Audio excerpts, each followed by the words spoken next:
ก่อนแก่เวลา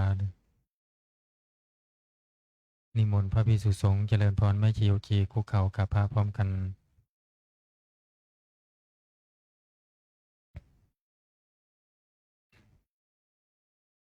อัญชลีวันทาอภิวาทอัญชลีวันทาอภิวาทอัญชลีวันทาอภิวาทอัญชลีวันทาอัญชลีขอโอกาสขออนุญาตครูบาอาจารย์พระมหาเถระพระเถรานุเถระพระมัชฌิมาพระนวากาในการเป็นต้นเสียงธรรมวัดเย็นในวันนี้เปิดหนังสือสวดมนต์แปลเล่มใหญ่ไปที่หน้าหนึ่ง โยโสภะคะวาอะระหังสัมมาสัมพุทโธพระผู้มีพระภาคเจ้านั้นพระองค์ใดเป็นพระอรหันต์ดับเพลิงกิเลสเพลิงทุกข์สิ้นเชิงตรัสรู้ชอบได้โดยพระองค์เองสวากขาโตเยนะภะคะวะตาธัมโมพระธรรมเป็นธรรมอันพระผู้มีพระภาคเจ้าพระองค์ใดตรัสไว้ดีแล้วสุปฏิปันโนยัสสะภะคะวะโตสาวกสังโฆพระสงฆ์สาวกของพระผู้มีพระภาคเจ้าพระองค์ใดปฏิบัติดีแล้วธัมมายังภะคะวันตังสะธัมมังสะสังฆังอิเมหิสการะหิยะถาระหังอาโรปิเตหิอภิปูชยามาข้าพระเจ้าทั้งหลายขอบูชาอย่างยิ่งซึ่งพระผู้มีพระภาคเจ้าพระองค์นั้นพร้อมทั้งพระธรรมและพระสงฆ์ด้วยเครื่องสักการะทั้งหลายเหล่านี้อันยกขึ้นตามสมควรแล้วสาธุโนพันเตภะคะวาสุจิราปรินิพุตโตปิข้าแต่พระองค์ผู้เจริญพระผู้มีพระภาคเจ้าแม้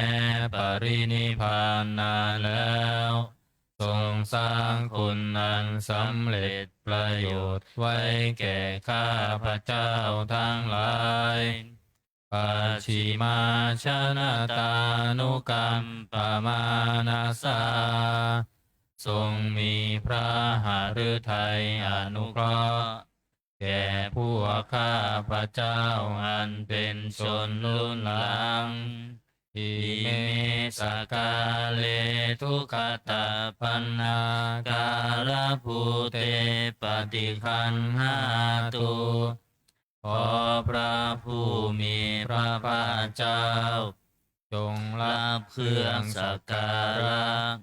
อันเป็นบรรณาการของคนยากทั้งหลายเหล่านี้อัมหากังทีคารตังหิตายะสุขายะเพื่อประโยชน์และความสุขแก่ข้าพระเจ้าทั้งหลายตลอดกาลละนานเทอญอะระหังสัมมาสัมพุทโธภะคะวาพระผู้มีพระภาคเจ้าเป็นพระอรหันต์ดับเพลิงกิเลสเพลิงทุกข์สิ้นเชิงตรัสรู้ชอบได้โดยพระองค์เองพุทธังภคะวันตังอภิวาเทมิข้าพระเจ้าอภิวาทพระผู้มีพระภาคเจ้าผู้รู้ผู้ตื่นผู้เบิกบาน สวากขาโต ภะคะวะตาธัมโม พระธรรมเป็นธรรมที่พระผู้มีพระภาคเจ้า ตรัสไว้ดีแล้วธัมมังนามัสสามิ ข้าพระเจ้านมัสการพระธรรม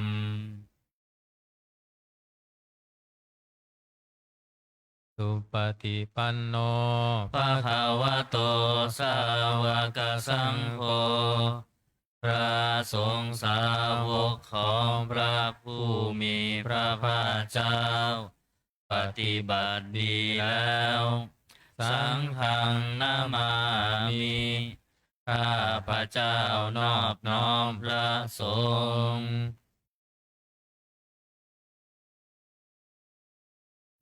อันตมยังพุทธัสสะภะคะวะโต บุพพภากนามการังกโรมาเซ นะโมตัสสะภะคะวะโต ขอนอบน้อมแด่พระผู้มีพระภาคเจ้า พระองค์นั้นอะระหะโต ซึ่งเป็นผู้ไกลจากกิเลส สัมมาสัมพุทธัสสะ ตรัสรู้ชอบได้โดยพระองค์เอง นะโมตัสสะภะคะวะโต ขอนอบน้อมแด่พระผู้มีพระภาคเจ้า พระองค์นั้นอะระหะโต ซึ่งเป็นผู้ไกลจากกิเลส สัมมาสัมพุทธัสสะ ตรัสรู้ชอบได้โดยพระองค์เอง นะโมตัสสะภะคะวะโต ขอนอบน้อมแด่พระผู้มีพระภาคเจ้า พระองค์นั้นอะระหะโต ซึ่งเป็นผู้ไกลจากกิเลส สัมมาสัมพุทธัสสะ ตรัสรู้ชอบได้โดยพระองค์เอง เปิดหนังสือไปที่หน้า19ธรรมวัดเย็น อันธรรมยังพุทธานุสตินายังกโรมาเซ ตังโคปานะภะคะวันตังเอวังกัลยาโนกิติสัทโธอะภุคโต ก็กิตติศักดิ์อันงามของพระผู้มีพระภาคเจ้านั้น ได้ฟุ้งไปแล้วอย่างนี้ว่าอิติปิโสภะคะวา เพราะเหตุอย่างนี้ พระผู้มีพระภาคเจ้านั้นอะระหัง เป็นผู้ไกลจากกิเลส สัมมาสัมพุทโธ เป็นผู้ตรัสรู้ชอบได้โดยพระองค์เอง วิชาจารณะสัมปันโน เป็นผู้ถึงพร้อมด้วยวิชาและจารณะ สุขโต เป็นผู้ไปแล้วด้วยดี โลกวิทู เป็นผู้รู้โลกอย่างแจ่มแจ้ง อนุตตโรปุริสธรรมสารถิ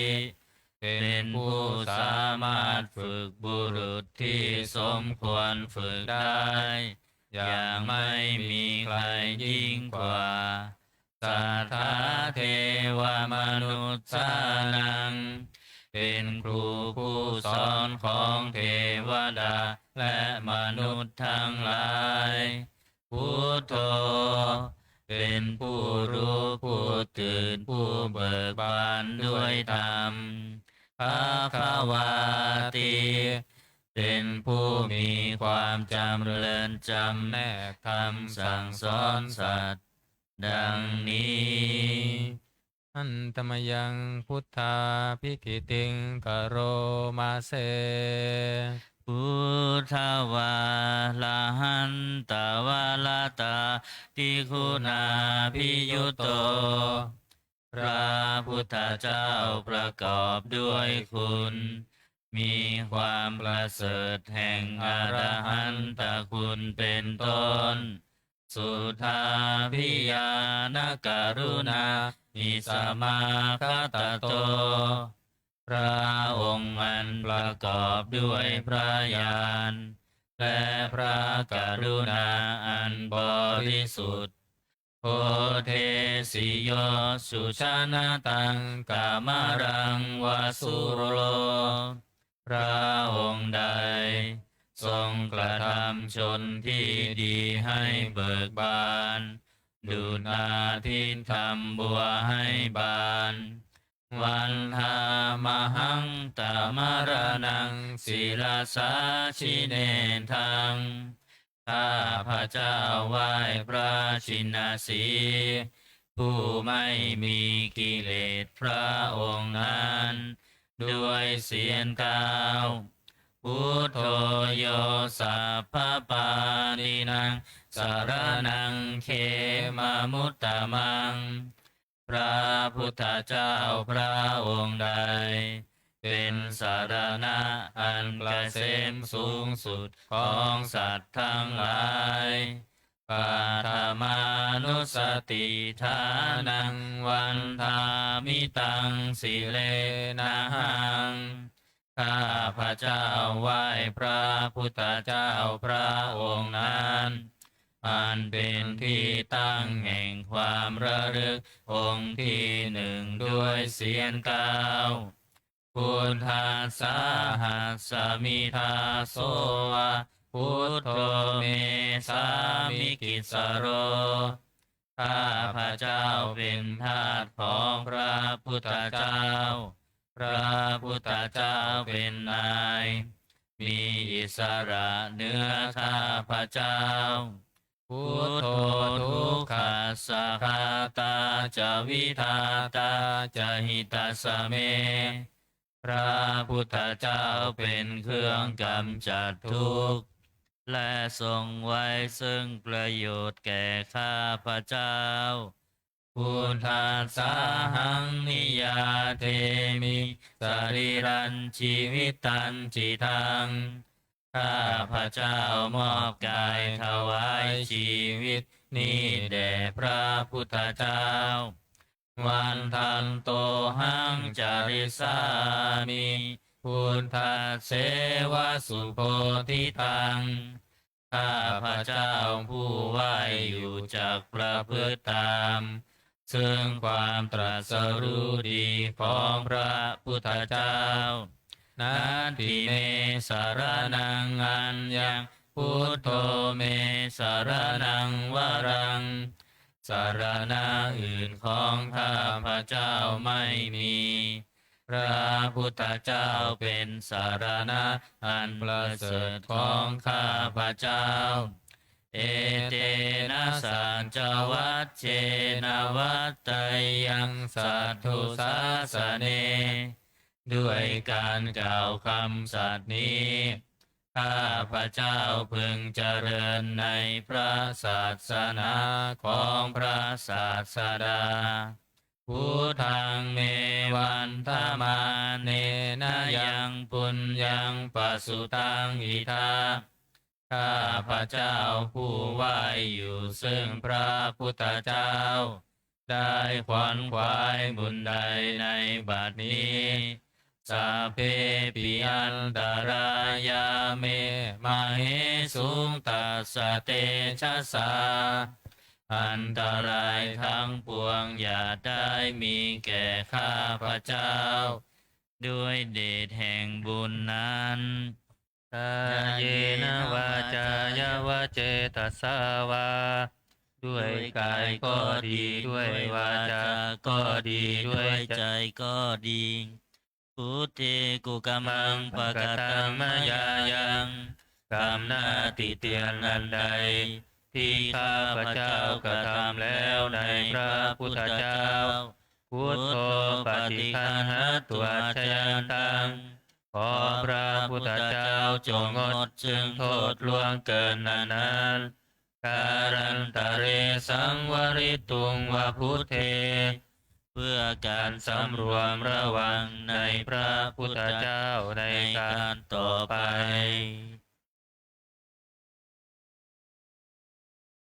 อันตมยังธรรมานุสตินายังกโรมาเซ สวาคาโตภะคะวะตาธัมโม พระธรรมเป็นสิ่งที่พระผู้มีพระภาคเจ้า ตรัสไว้ดีแล้ว สันทิติโก เป็นสิ่งที่ผู้ศึกษาและปฏิบัติพึงเห็นได้ด้วยตนเอง อากาลิโก เป็นสิ่งที่ปฏิบัติได้ และให้ผลได้ไม่จำกัดการ เอหิปัสสิโก เป็นสิ่งที่ควรกล่าวกับผู้อื่นว่า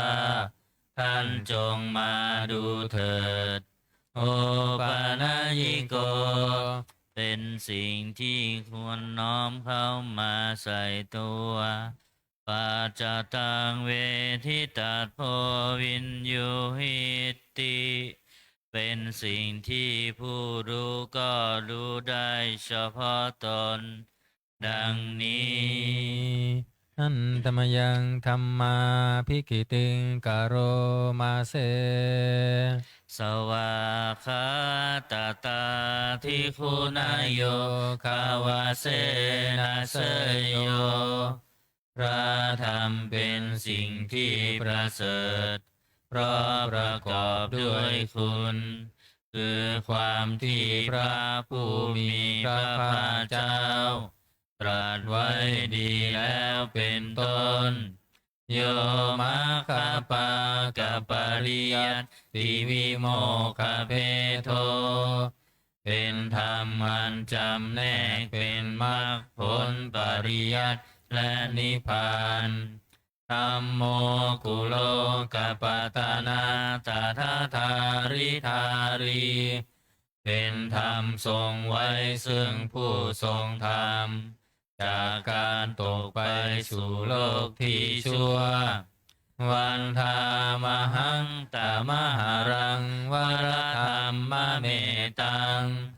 ข้าพระเจ้าไหว้พระธรรมอันประเสริฐนั้น อันเป็นเครื่องขจัดเสียซึ่งความมืดธัมโมโยสัมปปานินังสารนังเขมามุตตมัง พระธรรมใด เป็นสารณะอันเกษมสูงสุดของสัตว์ทั้งหลายทุติยานุสติทานังวันธามิตังสิเรนะหัง ข้าพระเจ้าไหว้พระธรรมนั้น อันเป็นที่ตั้งแห่งความระลึกองค์ที่สองด้วยเสียงกล่าว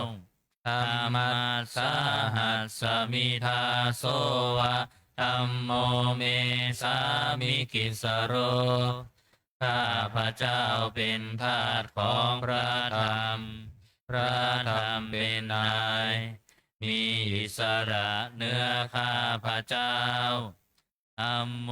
ทุกขาสาคาตาจะวิทาตาจะหิตาสเม พระธรรมเป็นเครื่องกำจัดทุกข์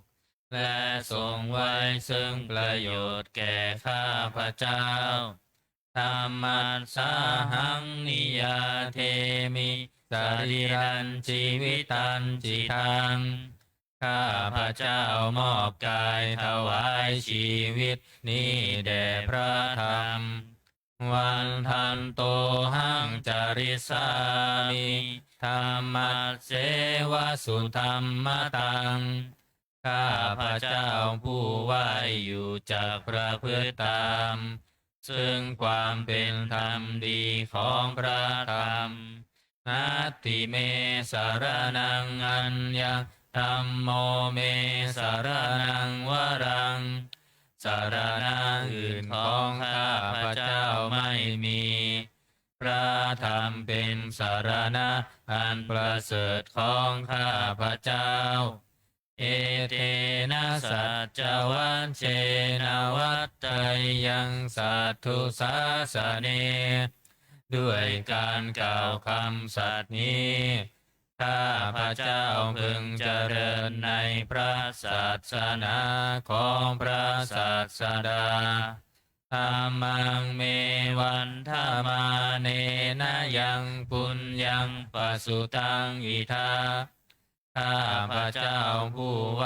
อยู่ซึ่งพระธรรม ได้ขวัญขวายบุญใดในบัดนี้สัพเพปิอันตรายาเมมาเหสุตันสเตชะสาอันตรายทั้งปวงอย่าได้มีแก่ข้าพเจ้าด้วยเดชแห่งบุญนั้นกายเยนะวาจายาวะเจตสาวาด้วยกายก็ดีด้วยวาจาก็ดีด้วยใจก็ดีธรรมเมกุกัมมังปะกะทังมายายังกรรมหน้าที่เทียนนันใดที่ข้าพเจ้ากระทำแล้วในพระธรรมธัมโมปฏิคันหาตุอัจฉยันตังขอพระธรรมจงงดซึ่งโทษล่วงเกินนั้นการันตะเรสังวริตุงวะธรรมเมเพื่อการสำรวมระวังในพระธรรมในการต่อไป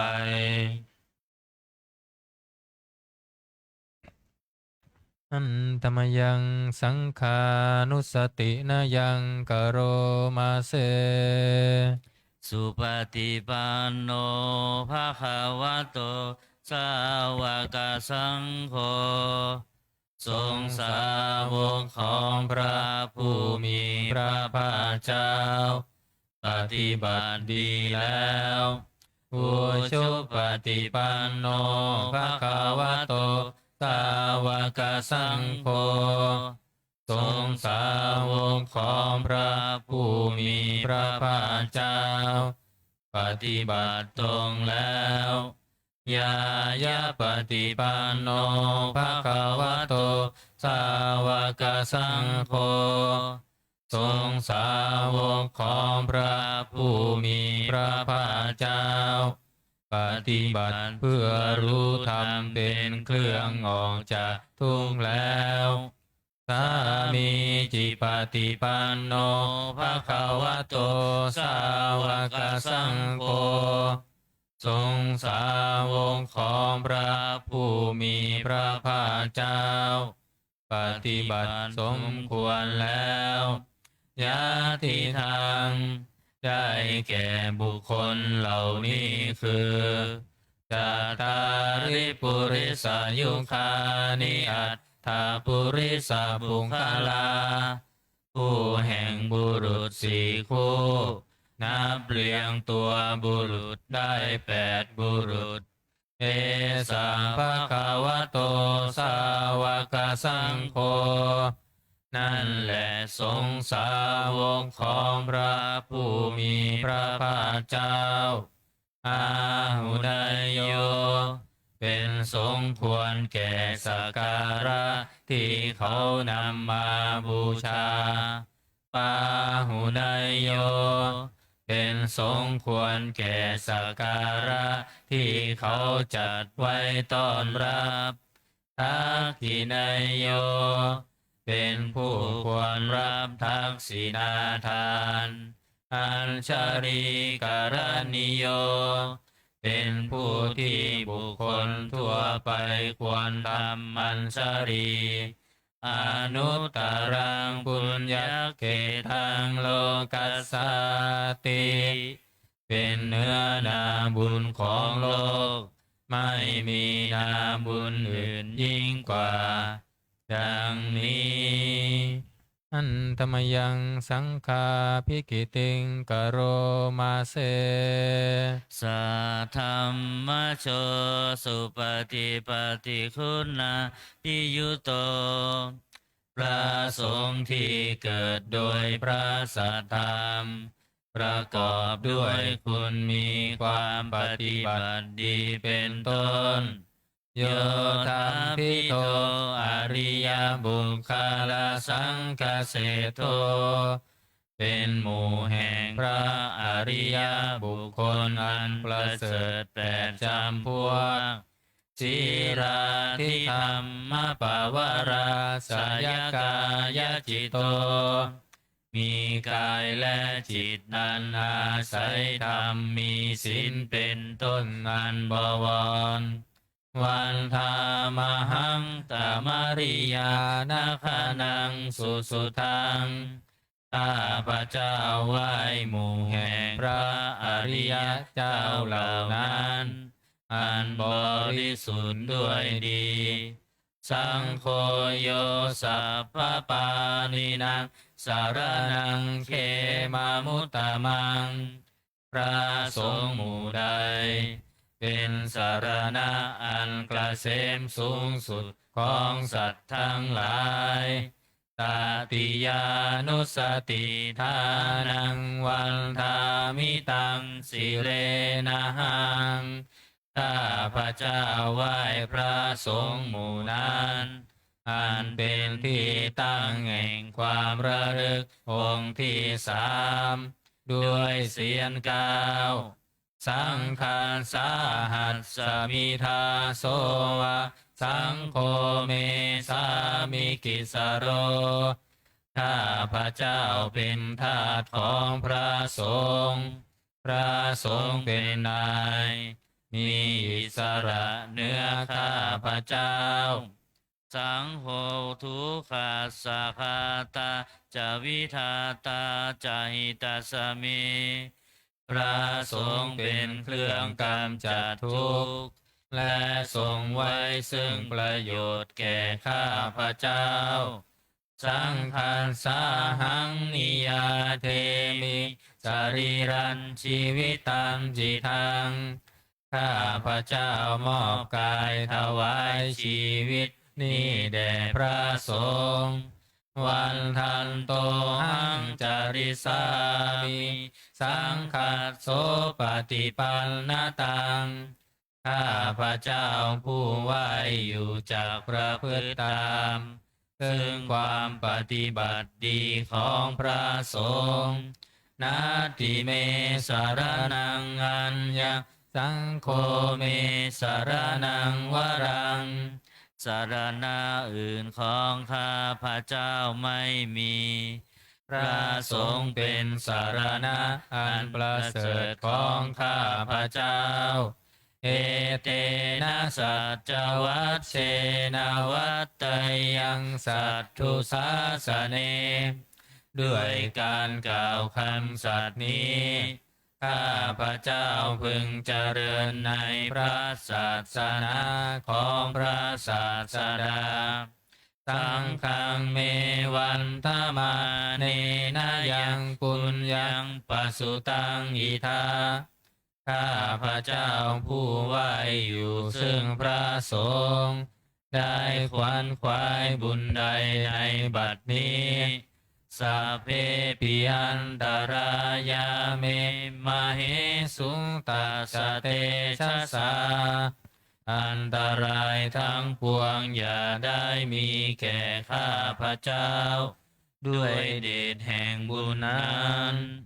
กายเยนะวาจายาวาเจตสาวาด้วยกายก็ดีด้วยวาจาก็ดีด้วยใจก็ดีสังเคกุกัมมังปะกตังมายายังกรรมหน้าที่เตียนละใดที่ข้าพระเจ้ากระทำแล้วในพระสงฆ์สังโฆปฏิคันหาตัวชยันตังขอพระสงฆ์จงงดซึ่งโทษล่วงเกินนั้นการันตะเรสังวริตุงวสังเคเพื่อการสำรวมระวังในพระสงฆ์ในการต่อไปเปิดหนังสือไปที่หน้า38โอวาทปาติโมกข์หน้า38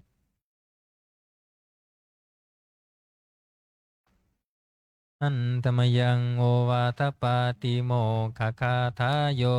พนามาเส สัพพะปะปัสสะอาการนังการไม่ทำบาปทั้งปวงกุศลสุปสัมปทาการทำกุศลให้ถึงพร้อมสัจจิตาปริโยทปานังการชำระจิตของตนให้ขาวรอบเอตังพุทธานาสาสนังทำสามอย่างนี้ เป็นคำสั่งสอนของพระพุทธเจ้าทั้งหลายขันติปรมังตะโพติติคาขันติคือความอดกลั้นเป็นธรรมเครื่องเผากิเลสอย่างยิ่งนิพพานังปรมังวทันติพุทธาผู้รู้ทั้งหลายกล่าวพระนิพพานว่าเป็นธรรมอันยิ่งนาหิปาภาชิโตปรุปคาติผู้กำจัดสัตว์อื่นอยู่ไม่ชื่อว่าเป็นบรรพชิตเลยสามโนโหติปรังวิเหตยันโตผู้ทำสัตว์อื่นให้ลำบากอยู่ไม่ชื่อว่าเป็นสมณะเลยอนุปวาโทอนุปคาโตการไม่พูดร้ายการไม่ทำร้ายปาติโมกเขจะสังวโรการสำรวมในปาติโมกข์มาตัญยุตาจะพัตตัสสมิงความเป็นผู้รู้ประมาณในการบริโภคปัญจัญจาสยนาสนังการนอนการนั่งในที่อันสงัดอาทิจิเตจายโยโคความมันประกอบในการทำจิตให้ยิ่งเอตังพุทธานาสาสนังทำหกอย่างนี้เป็นคำสั่งสอนของพระพุทธเจ้าทั้งหลาย เปิดมาหน้า27 อันธรรมยังอติตาปัจจเวคณาปาทังพานามาเส อาชมายาอัตปัจจเวคิตวายังจีวรังปริพุตังจีวรใดอันเรานุ่งห่มแล้วไม่ทันพิจารณาในวันนี้ตังยาวะเทวาสิตัสสะปฏิฆาตายะจีวรนั้นเรานุ่งห่มแล้วเพียงเพื่อบำบัดความหนาวอุณหาสาปฏิฆาตายะเพื่อบำบัดความร้อนดังสมกาสวาตาตาปาสิลิงสาปสัมปัสสานังปฏิฆาตายะเพื่อบำบัดสัมผัสนั้นเกิดจากเหลือบยุงลมแดดและสัตว์เลื้อยคลานทั้งหลายยาวะเทวะหิริโกปินะปฏิชาธานาทังและเพียงเพื่อปกปิดอวัยวะอันให้เกิดความละอายอาชามายาอันปัจจเวคิตวาโยปินทปาโตปาริพุตโตบินทบาทใดอันเราฉันแล้วไม่ทันพิจารณาในวันนี้โสเนวัทวายะบินทบาทนั้นเราฉันแล้วไม่ใช่เป็นไปเพื่อความเพลิดเพลินสนุกสนานนามาทายะไม่ใช่เป็นไปเพื่อความเมามันเกิดกำลังพลังทางกายนามันดานายะไม่ใช่เป็นไปเพื่อประดับนาวิภูสนายะ ไม่ใช่เป็นไปเพื่อตกแต่งยาวะเทวะอิมัสสกายัสสะทิติยาแต่ให้เป็นไปเพื่อความตั้งอยู่ได้แห่งกายนี้ยาปนายาเพื่อความเป็นไปได้ของอัตภาพวิหิงสุปรติยาเพื่อความสิ้นไปแห่งความลำบากทางกายพระมจาริยานุคาหายะเพื่ออนุเคราะห์แก่การประพฤติพรหมจรรย์อิติปุรานันจะเวทนังปฏิหังคามิด้วยการทำอย่างนี้เราย่อมระงับเสียได้ซึ่งทุกขเวทนาเก่าคือความหิว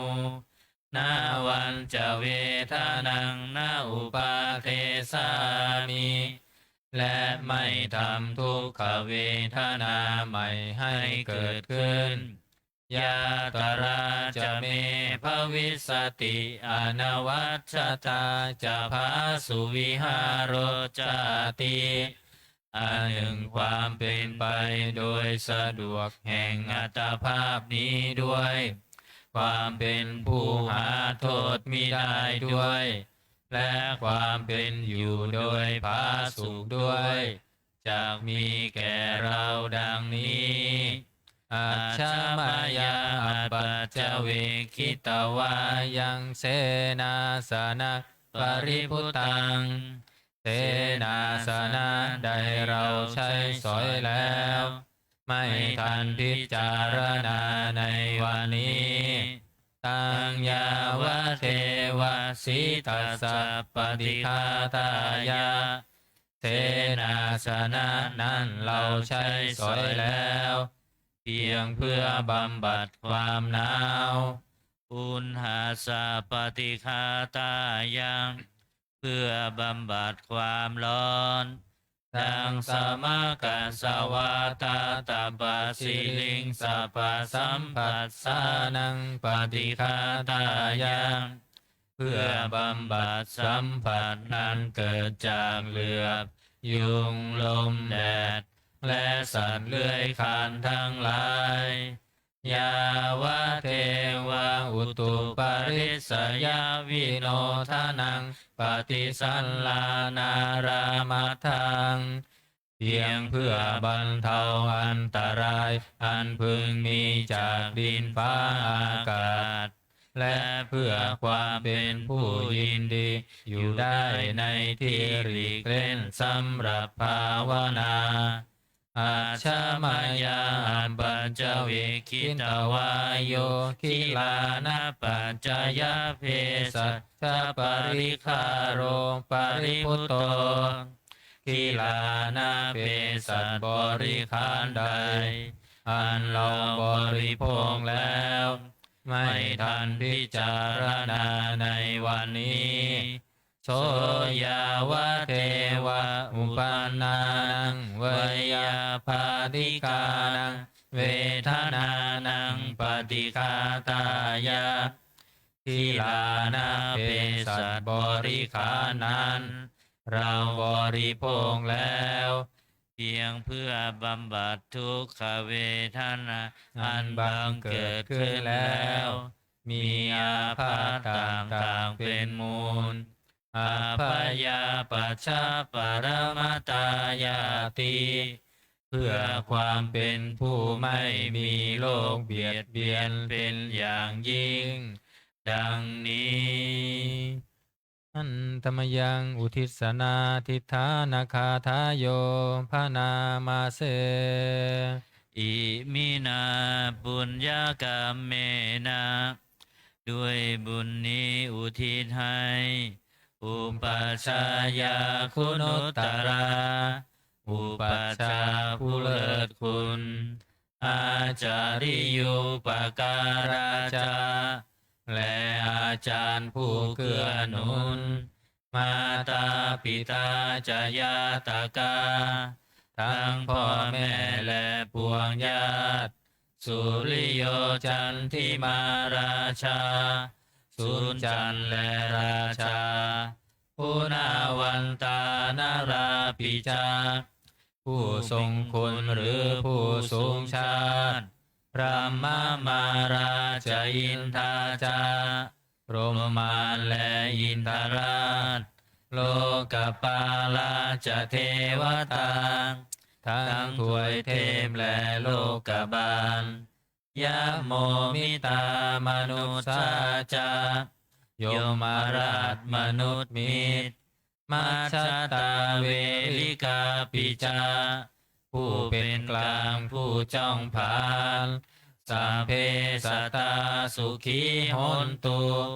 ขอให้เป็นสุขสันต์ทุกทั่วหน้าอย่าทุกทนปุญญานิปกตานิเมบุญพองที่ข้าทำจงช่วยอำนวยสุภผลสุขังจติวิทังเทนตุให้สุขสามอย่างล้นกิมปังปาเปทาโวมาตังให้รู้ถึงนิพพานพรันอิมินาปุญญกรรมเมนะด้วยบุญนี้ที่เราทำอิมินาอุทิเสนาจาและอุทิศให้ปวงสัตว์จิปาหังสุรเพเจวะเราพันได้ซึ่งการตัดตัณหุปาทานเฉทนังตัวตัณหาอุปาทานเยสันตาเนหินาธรรมาสิ่งชั่วในดวงใจยาวานิพานาโตมะมังกว่าเราจะถึงนิพพานนัสสันตุสาพาทาเยวะมาลายสิ้นจากสันดานยัตถาชาโตภะเวภะเวทุกภพที่เราเกิด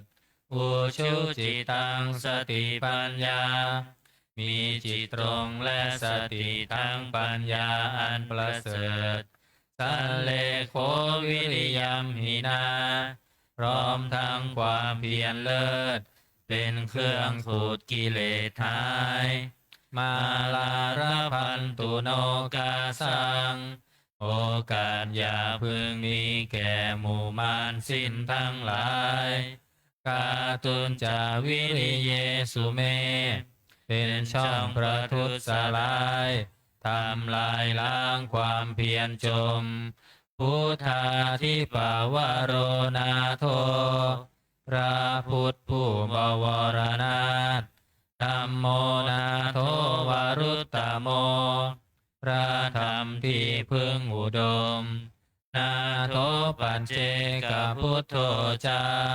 พระปัจเจกพุทธสมสังโฆนาโทนตโรมามังตบพระสงฆ์ที่พึงพยองเตโสตมานุภาเวนะด้วยอานุภาพนั้นมาโรกาสังลาพันตุมาขอหมู่มารอย่าได้ช่องทัสสะปุญญานุภาเวนะด้วยเดชบุญทั้งสี่ป้องมาโรกาสังลาพันตุมาอย่าเปิดโอกาสแก่มันเถิด วันนี้วันเสาร์สวดถวายพรพระเนาะเปิดหนังสือมนต์พิธีเล่มเหลืองไปที่หน้า128 128ถวายพรพระ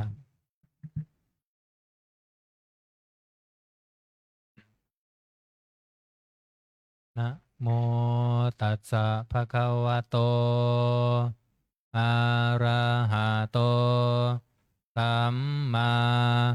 สัมพุทธัสสะนะโมตัสสะภะคะวะโตอะระหะโตสัมมาสัมพุทธัสสะนะโมตัสสะภะคะวะโตอะระหะโต สัมมาสัมพุทธัสสะอิติปิโสภะคะวะอะระหังสัมมา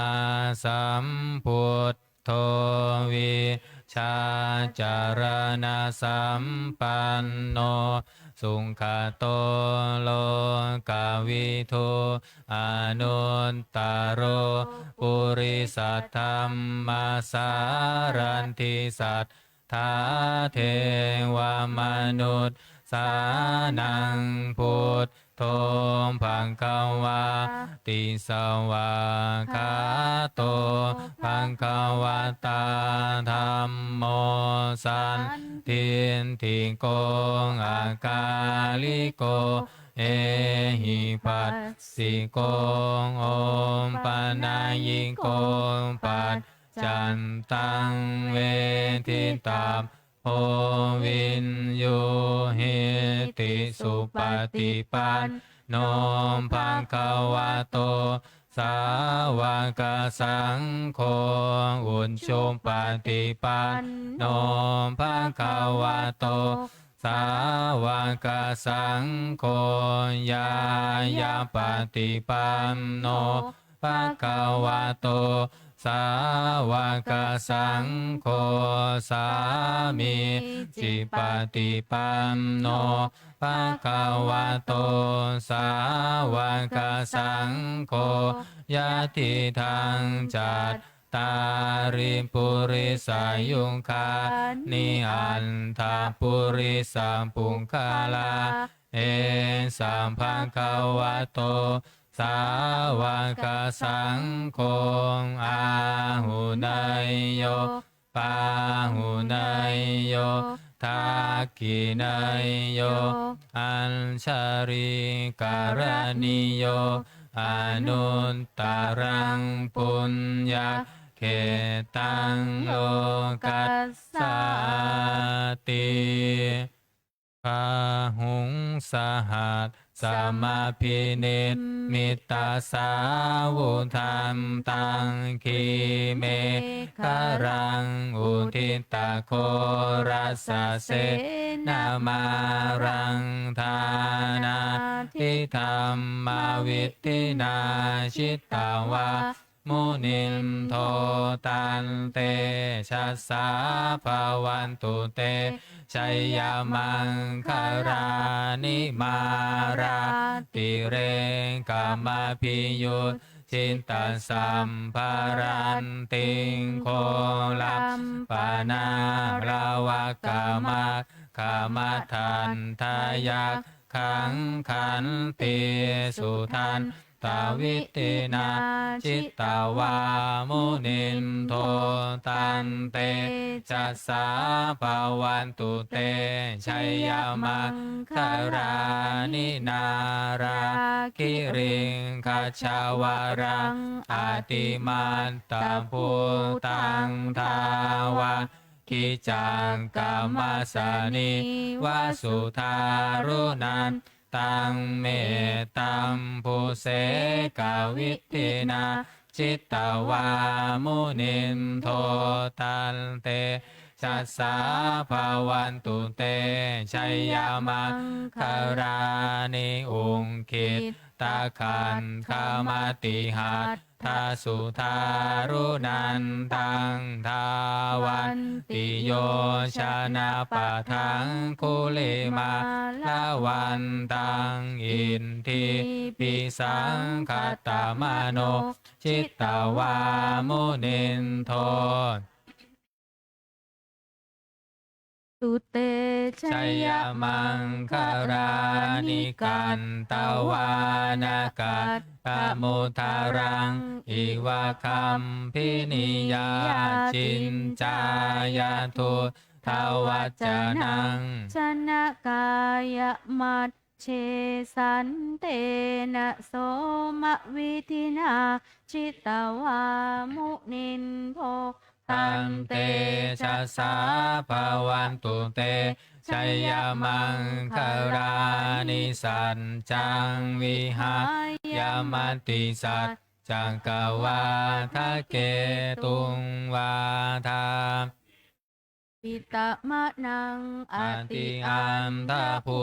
ตังปัญญาปันติปัจจาลิโตชิตตวามุนินโทตันเตชัสสะภาวันตุเตชัยยามังกรานินันโทปานันทาพุญจังคังวิงพุนทังมาหิตทิปุนเตระเทระพุทธเกนาธมาปยันโตอินทุปะเทสาวิเทนาชิตตวามุนินโทตันเตจัสสาภาวันตุเตชัยยามังคารานิทุงคาหาทิทิพุทธเกนาสุทัตทหัตทั้งพรหมังวิสุทธิชนติมิพิภกาพิธานังญาณาคเทนาวิตินาชินตวามุนินโทตันเตชัสสะภาวันตุเตชัยยามังคารานิเอตาปิพุนทาชัยยามังคาลาอันตคาทาโยวาจโนทินาทิเนสารเตมาตันทิหินตาวานาเนกาวิวินทานิจุมปัตถวานิโมขังสุขังอธิกามยนาโรสปัญโยมหาการุณิโกนาโทอิตายสัมภปานินังปุเรตวาปารมีสัมภาปัตโตสัมโพธิมุตตมังเอเตนะสัจจวัตเชนะโหนตุเต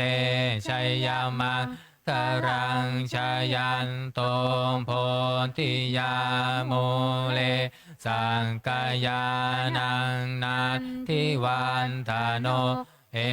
วังตาวังวิชัยโยโหหิชัยยาสุชัยยามังคะเรอัมปาราชินตปันลังเกสีเสปันทวิปงคาเลอัมพิเสเกสัพพะพุนทานังอังคัมปัตโตปะโมทติสุนักขันตังสุมังคารังสุปัมภาตังสุโหนทิตังสุขโนสุโมโหโตจัสสุยิทั้งพรหมจาริสุปันทากีนังกายกรรมังวาจากรรมังปันทากีนังปันทากีนังมโนกรรมังปานิทิเตปันทากีนาปันทากีนานิกันตวานารพันตัดเทปันทากีเนเปิดมาหน้า48ท้าวันสาย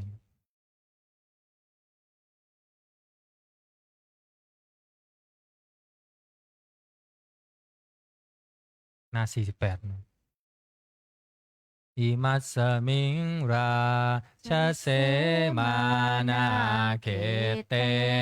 สมันตาสัตตโยชนะสตันสหัสสานิพุนทาชา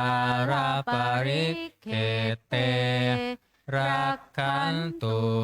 สุรักขันตุอิมัสสมิงราชเสมานาเขเตสมันตาสัตตโยชนะสตัสสหัสสานิธรรมชาราปริเขเตรักขันตุสุรักขันตุอิมัสสมิงราชเสมานาเขเตสมันตาสัตตโยชนะสตัสสหัสส สานิปัจเจกพุทธชาระปริเขเตรักขันตุสุรักขันตุอิมัสสมิราชเสมานาเขเตสมันตาสัตโยชนะสัตตสหัสสานิสังฆชาระปริเขเตรักขันตุสุรักขันตุบุรพารัสมิงพระพุทธคุณังบุรพารัสมิงพระธรรมเมตังบุรพารัสมิงพระสังฆานังทุกขโรภาคยังวิวันชัยเยสัพพทุกข์สัพพโสมสัพพโรคสัพพภัยสัพพเคราะห์เสนียดจันไรวิวันชัยเยสัพพทานังสัพพลาภังภาวันตุเมรักขันตุสุรักขันตุอาคเนรัสมิงพระพุทธคุณังอาคเนรัสมิงพระธรรมเมตังอาคเนรัสมิงพระสังฆานังทุกขโรภาคยังวิวันชัยเยสัพพทุกข์สัพพโสสัพพโรคสัพพภัยสัพพเคราะห์เสนียดจันไรวิวันชัยเยสัพพทานังสัพพลาภังภาวันตุเมรักขันตุสุรักขันตุทักษิณรัสมิงพระพุทธคุณังทักษิณรัสมิงพระธรรมเมตังทักษิณรัสมิงพระสังฆานังทุกขโรภาคยังวิวันชัยเยสัพพทุกข์สัพพโศกสัพพโรคสัพพภัยสัพพเคราะห์เสนียดจันไรวิวันชัยเยสัมภทานังสัพพลาภังภาวันตุเมรักขันตุสุรักขันตุหรดีรัสมิงพระพุทธคุณังหรดีรัสมิงพระธรรมเมตังหรดีรัสมิงพระสังฆานังทุกขโรภาคยังวิวันชัยเยสัพพทุกข์สัพพโศกสัพพโรคสัพพภัยสัพพเคราะห์เสนียดจันไรวิวันชัยเยสัพพทานังสัพพลาภังภาวันตุเมรักขันตุสุรักขันตุปัจฉิมรัสมิงพระพุทธคุณังปัจฉิมรัสมิงพระธรรมเม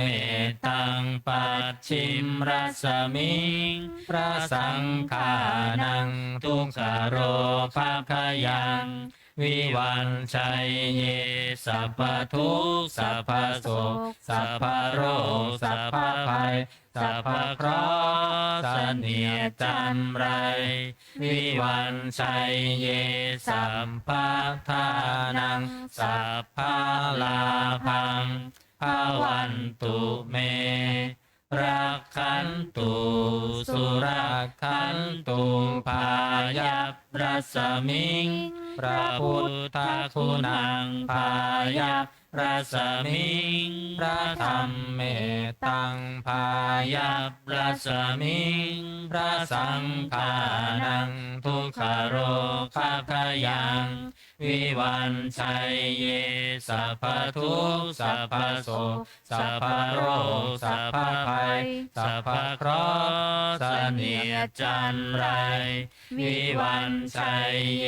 สัพพทานังสัพพลาภังภวันตุเมรักขันตุสุรักขันตุอุดรรัศมีพระพุทธคุณังอุดรรัศมี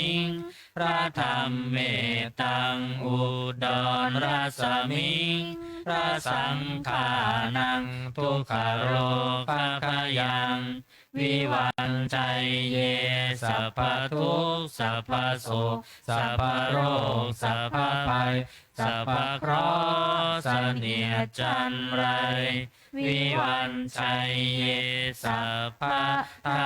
นังสัพพลาภังภวันตุเมรักขันตุสุรักขันตุอีสานรัศมิงพระพุทธคุณังอีสานรัศมิงพระธรรมเมตตังอีสานรัศมิงพระสังฆานังทุกขโรภคยังวิวันชัยเยสัพพทุกข์สัพพโศกสัพพโรคสัพพภัยสัพพเคราะห์เสนียดจันไรวิวันชัยเยสัพพทานังสัพพลาภังภวันตุเมรักขันตุสุรักขันตุ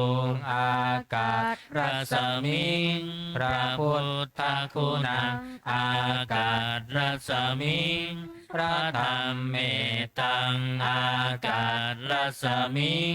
พระสังฆานังทุกขโรภคยังวิวันชัยเยสัพพทุกข์สัพพโศกสัพพโรคสัพพภัยสัพพเคราะห์เสนียดจันไรวิวันชัยเยสัพพทานังสัพพลาภังภวันตุเมรักขันตุสุรักขันตุปัทวีรัศมิงพระพุทธคุณังปัทวีรัศมิงพระธรรมเมตตังปัทวีรัศมิงพระสังฆานังทุกขโร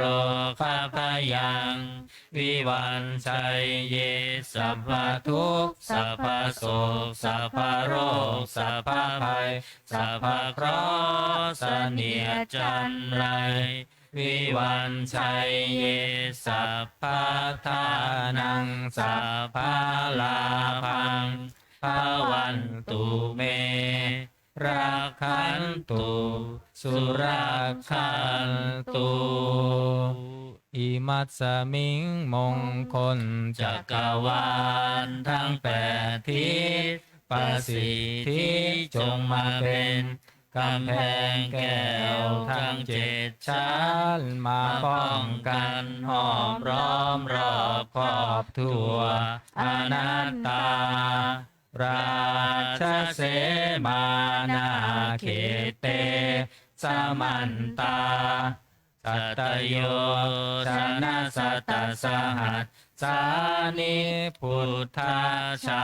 ราปริเขเตรักขันตุสุรักขันตุอิมัสสมิงมงคลจักรวาลทั้งแปดทิศประสิทธิจงมาเป็นกำแพงแก้วทั้งเจ็ดชั้นมาป้องกันห้อมล้อมรอบครอบทั่วอนัตตาราชเสมานาเขเตสมันตาสัตโยชนะสัตตสหัสสานิธรรมชาราปริเขเต รักขันตุสุรักขันตุอิมัสสมิมงคลจักรวาลทั้งแปดทิศประสิทธิจงมาเป็นกำแพงแก้วทั้งเจ็ดชั้นมาป้องกันห้อมล้อมรอบครอบทั่วอนัตตาราชเสมานาเกเตสมันตาสัตโยชนะสัตตสหัสสานิปัจเจกพุทธชาลปริเกเตรักขันตุสุรักขันตุอิมัสสมิงมงคลจักรวา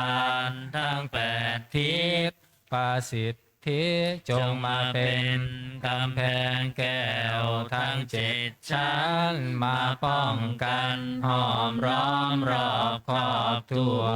อนัตตาราชเสมานาเกเต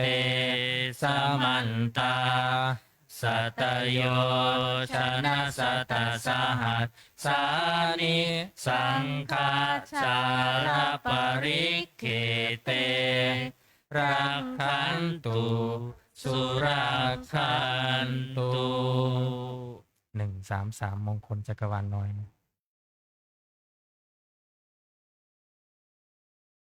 สัพพพุทธานุภาเวนะสัพพธรรมานุภาเวนะสัพพสังฆานุภาเวนะพุทธรัตนังธัมมรัตนังสังฆรัตนังตินนังรัตนานังอนุภาเวนะจตุราสีติสหัสสะธัมมัคขันธานุภาเวนะปิตากันตายา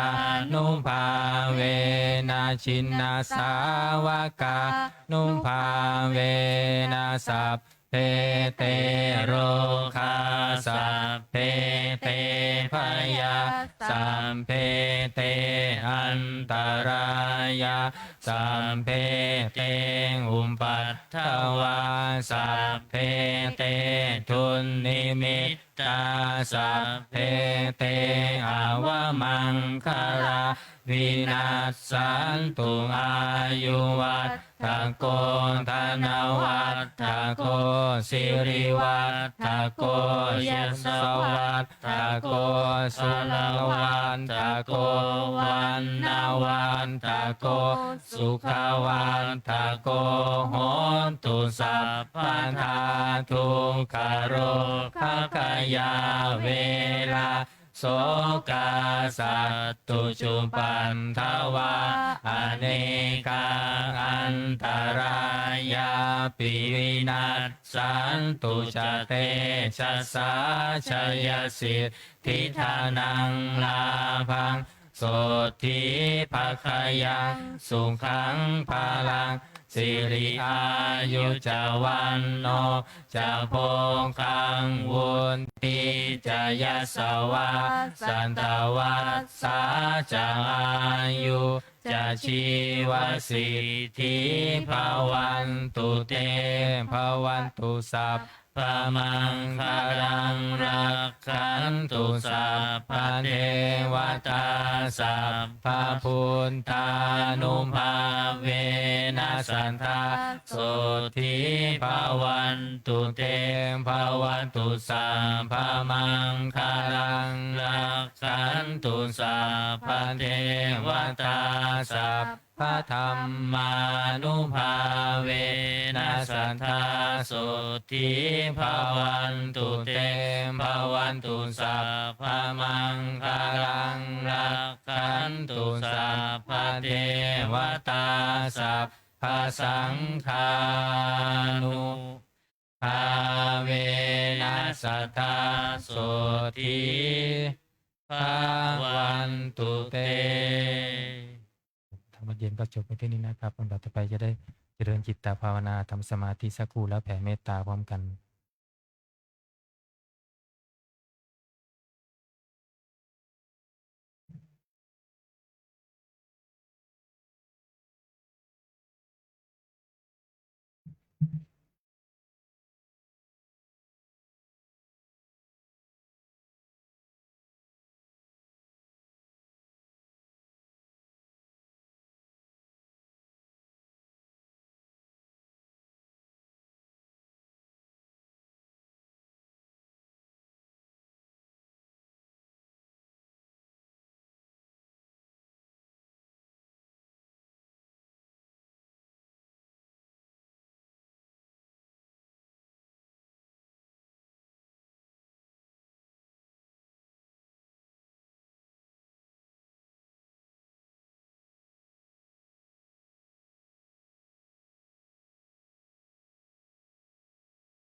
สมควรแก่เวลา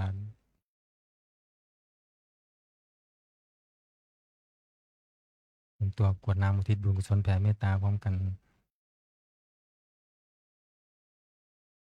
อีทังทานากรรมังนิพพานะปัญจโยโหนตุโน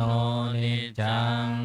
อีทังศีลากรรมังนิพพานะปัญจโยโหนตุโนนิจังอีทังภาวนากัมมังนิพพานะปัญจโยโหนตุโนนิจังยังกินจิกุสาลังกันตัมพังกัมมังสัพเพหิอัมเหหิกาตังปุญญังโนอนุโมทันตุสุนันตุพนโตเยเทวะอัสสมิงทาเนอาทิคาตาทิคายุกัสสัทธาโหนตุสัมเพสัตตาสุขีอัตตานังปาริหารันตุมาตาปิตาสุขีตาโหนตุทุกขาปามุญจันตุสัมเพยาตากาสุขีตาโหนตุทุกขาปามุญจันตุสัมเพอายาตากาสุขีตาโหนตุทุกขาปามุญจันตุสัมเพปิสาสัพเพยังกาสัพเพเปตาสุขีตาโหนตุทุกขาปามุญจันตุสัมเพนังคันตาสุขีตาโหนตุทุกขาปามุญจันตุสัมเพเทวาสุขีตาโหนตุทุกขาปามุญจันตุสัมเพอาจาริยุปัชฌายาสุขีตาโหนตุทุกขาปามุญจันตุสัมภะสัมปัตติโยสามิชันตุโวคุกเข่าวันทาดวงพร้อมกัน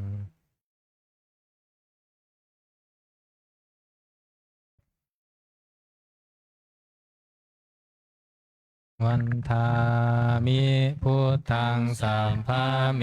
วะโตสังฆามัสสะเมพันเตวันทามิธัมมังสัพพะเมวะโตสังฆามัสสะเมพันเตวันทามิสังฆังสัพพะเมวะโตสังฆามัสสะเมพันเตวันทามิคารุอุมปัญชาอาจาริเยสัมภะเมวะโตสังฆามัสสะเมพันเตวันทามิกัมมัฏฐานังสัพพะเมวะโตสังฆามัสสะเมพันเตวันทามิอาราเมพันทัสสีมังสัมภะเมวะโตสังฆามัสสะเมพันเตวันทามิเจติยังสัมพังสัมพันธาเนสุปันติทิตาสารีละธาตุมหาโพธิพุทธารูปังสักกาลังสัทธานาคาโลเกเทวะโลเกพรหมะโลเกชัมพูทิเปลังกาทิเปสารีละธาตุโยเกสัทธาตุโยอะระหันตธาตุโยเจติยังคันทะกุทิงจตุราสิติสหัสเสธัมมัคคันเทสัพเพสัมปัตตเจติยังอะหังวันทามิสัพพะโสอัญชลีวันทาอภิวาทอัญชลีวันทาอภิวาทอัญชลีวันทาอภิวาทอัญชลีวันทาอัญชลีก้มหมอวันทาน้อยพร้อมกัน สาธุวันทามิพันเตสัพพังอัปปะ ราทังคาม อัทเมพันเตมายากาตัง ปุญญังสามิ มินาอนุโมทิตาพังสามินากาตังปุญญัง ไมหังกาตะ ทังสาธุสาธุอนุโมทามิ อัญชลีวันทาอภิวาทอัญชลีวันทาอภิวาทอัญชลีวันทาอภิวาทอัญชลีวันทาอัญชลีกราบลาพระรัตนตรัยพร้อมกันอะระหังสัมมาสัมพุทโธภะคะวาพุทธังภะคะวันตังอภิวาเทมิ สวากขาโตภะคะวะตาธัมโมธัมมังนามัสสามิ สุปฏิปันโนภะคะวะโตสาวกสังโฆสังฆังนามามิ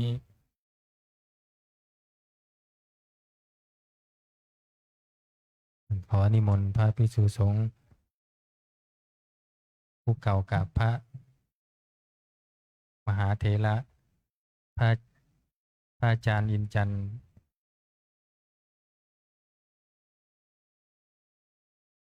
พระอาจารย์อินจันทร์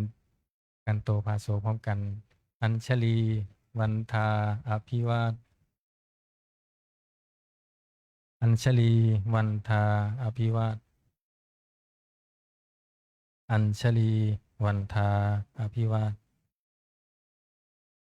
อัญชลีวันทาอัญชลี เรียนเชิญคณะแม่ชีโยคีทุกท่าน น้อมกราบท่านพระครูพระอาจารย์อินจันทร์กันโตภาโสพระวิปัสสนาจารย์พร้อมกันค่ะ อัญชลี วันทาอภิวาทอัญชลี วันทาอภิวาทอัญชลี วันทาอภิวาทอัญชลี วันทาอัญชลี จัตตารโอธรรมวัฏันติอายุวันโนสุขังพระลัง สาธุ สาธุ สาธุ